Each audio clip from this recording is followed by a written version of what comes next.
हरे कृष्णा। तो आज हम भगवत गीता के चौथे अध्याय, जिसका नाम है दिव्य ज्ञान, उसके सारांश पर चर्चा करने वाले हैं। यह अध्याय दिव्य ज्ञान के परम उत्कृष्ट विषय को ही समर्पित है। चलिए शुरुआत करते हैं इसी अध्याय के एक बहुत ही गहरे श्लोक से। सोचिए, भगवान खुद कह रहे हैं कि इस दुनिया में दिव्य ज्ञान जैसा शुद्ध और सबलाइम कुछ भी नहीं है। ये बात एक तरह से इस पूरे अध्याय का, समझिए, अब सार बता देती है।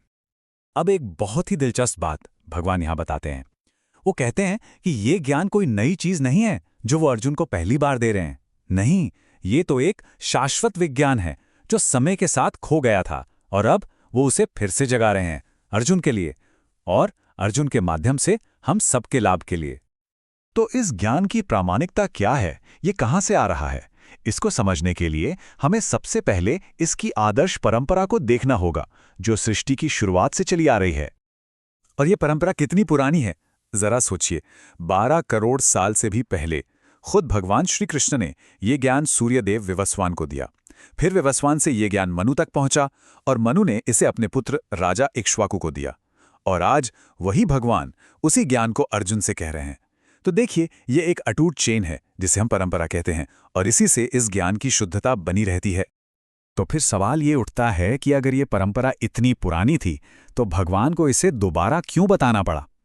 देखिए, भगवान कृष्ण खुद इसका जवाब देते हैं कि समय के साथ ये परंपरा टूट गई, छिन्न भिन्न हो गई, और जब परंपरा टूटती है तो ज्ञान अपने असली रूप में नहीं रह जाता। इसीलिए भगवान को खुद आकर इसे फिर से स्थापित करना पड़ा। चलिए अब आगे बढ़ते हैं और ये देखते हैं कि ये ज्ञान हमारे लिए इतना जरूरी क्यों है। ये कैसे हमारे मन में जो दार्शनिक उलझनें हैं उन्हें सुलझाता है और एक बिल्कुल सही समझ देता है। अक्सर जब हम आध्यात्मिक रास्ते पर चलते हैं तो कई तरह के सवाल और गलतफहमियां सामने आती हैं, है ना? तो भगवान यहाँ कुछ बहुत ही आम गलतफहमियों को सीधे सीधे संबोधित करते हैं। और इस स्लाइड में सबसे कमाल की बात यह है कि जिन विषयों पर लोग सदियों से बहस करते आए हैं, भगवान कृष्ण कुछ ही श्लोकों में उन पर बिल्कुल साफ साफ रोशनी डाल देते हैं।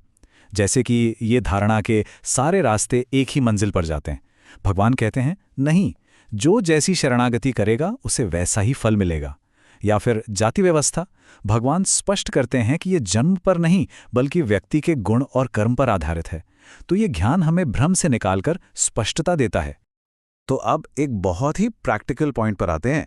ये जो दिव्य ज्ञान है, ये सिर्फ सुनने या पढ़ने की चीज नहीं है।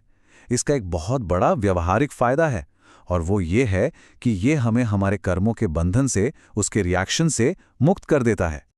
हम सब कर्म शब्द के बारे में सुनते रहते हैं, है ना? तो ये कर्म है क्या? ये क्रिया और प्रतिक्रिया का नियम है। हर काम का एक फल होता है जो हमें इस दुनिया से बांधता है। तो इससे मुक्त होने का मतलब क्या है? चलिए देखते हैं। भगवान यहाँ कर्म को बहुत ही खूबसूरती से समझाते हैं। वो 3 तरह के कर्मों के बारे में बताते हैं। एक है कर्म, मतलब शास्त्र के अनुसार किए गए अच्छे काम। फिर है विकर्म, यानी निषिद्ध काम। और तीसरा और सबसे महत्वपूर्ण है अकर्म। अकर्म का मतलब काम छोड़ना नहीं है, बल्कि भगवान की प्रसन्नता के लिए फल की इच्छा के बिना काम करना है। और जब हम ऐसे काम करते हैं तो उसका कोई रिएक्शन नहीं होता, कोई बंधन नहीं होता। और ये श्लोक ये बिल्कुल सार है। भगवान कहते हैं कि उन पर कर्म का कोई असर नहीं होता, क्योंकि वो फल की इच्छा नहीं करते। और जो इस सच को जान लेता है वो भी कर्म के बंधन से मुक्त हो जाता है। कितनी बड़ी बात है! मतलब सही ज्ञान हमें काम करने का सही तरीका सिखाता है। तो अब हम इस अध्याय के सबसे जरूरी हिस्से पर आते हैं।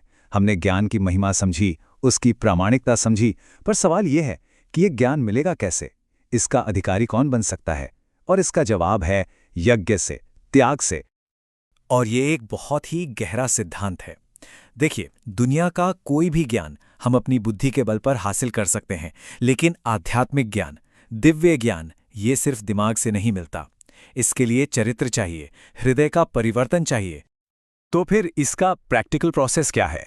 भगवान श्लोक 4.34 में बिल्कुल साफ साफ बताते हैं। 3 कदम हैं। प्रामाणिक गुरु के पास जाओ, विनम्रता से सवाल पूछो और उनकी सेवा करो। मतलब सबसे बड़ा यज्ञ, सबसे बड़ा त्याग क्या है? अपने अहंकार का त्याग, और एक ऐसे गुरु की शरण लेना जिसने सत्य को जाना है। और आखिर में इस ज्ञान की शक्ति को समझाने के लिए भगवान एक बहुत ही सुंदर उदाहरण देते हैं। वो कहते हैं, जैसे धधकती हुई आग लकड़ी को राख कर देती है, बिल्कुल वैसे ही ज्ञान की ये आग हमारे सारे कर्म फलों को जलाकर राख कर देती है। सोचिए, ये ज्ञान कितना शक्तिशाली है। ये हमें पूरी तरह से शुद्ध कर देता है। तो यह अध्याय हमें एक बहुत ही गहरे सवाल के साथ छोड़ जाता है, जिस पर हम सबको विचार करना चाहिए। वो श्रद्धा, वो सिंसेरिटी हम अपने अंदर कैसे विकसित करें, जिससे ये दिव्य ज्ञान हमारे हृदय में सच में प्रकट हो सके। हरे कृष्णा।